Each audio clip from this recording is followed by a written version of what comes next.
Education is incredibly important, but it never stops. It just, you know, for me, art history is something that has continued through my whole life. I've always studied art history, and today with the internet, the whole world is at your fingertips, you know? So education is extremely important. We're always learning, we're always growing. It just doesn't have to be an institution that is the one that's teaching us. And to be an artist takes a lot of self-motivation.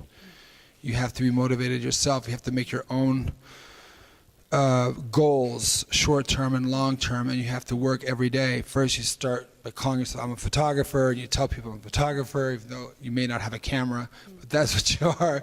And then you put that word out, you know, and then you follow that word. Education comes from, you go to a museum and you see a painting on the wall, and then you can go home, and if you like this painting, if it moves you, if it interests you, you can then Google image it, and then you can read about this artist's life, and you can educate yourself and get inspired by this person. And you know, it comes from self-motivation, you know, and not having the structure of a school being told, okay, at 8 a.m. I have to be here, and 10 a.m. here, and 11 o'clock I have lunch. You know, being an artist, through your whole life, you're going to have to make your own projects, be self-motivated, and create your destiny. And that does never end. Some people think, oh, they look at me like, oh, you've made it. Like, I'm still thinking, what am I going to do next? And is it going to work? And, you know, or is it going to be a big flop?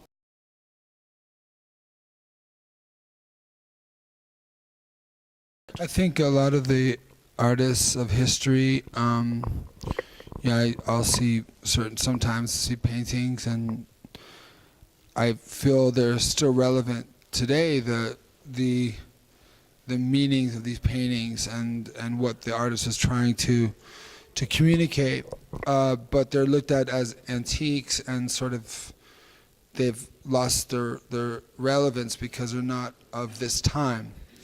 And so to photograph and a picture inspired by these works brings it into the world today. Okay.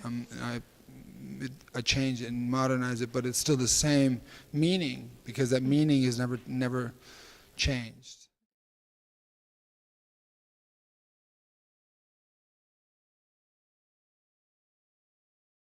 I'm just going to say two things that I hope you can remember.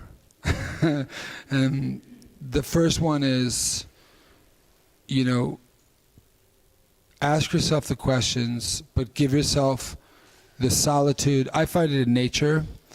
I go to the woods, no friends, no phones, no internet, nothing, to get the answers. They will come. Inspiration, where do I go next? What do I do? Do I go to this school? Do I do this? Which direction should my life go? The answers will come. You'll know them inside, you'll feel it. But you have to give yourself that solitude and space to hear it.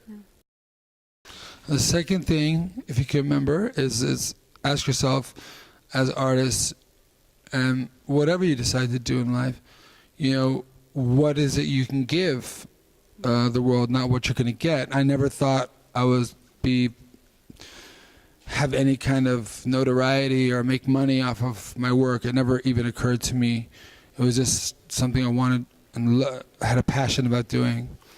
So, especially in the arts, what can you give the world that would be that would enlighten people, that would inspire people, what is your gift that you can offer the world? Not what are you going to get.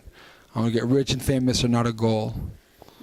They're not a goal. Those are things that happen sometimes to people as a byproduct of having a talent and have dedicated yourself to that talent. But being rich and famous are not a goal.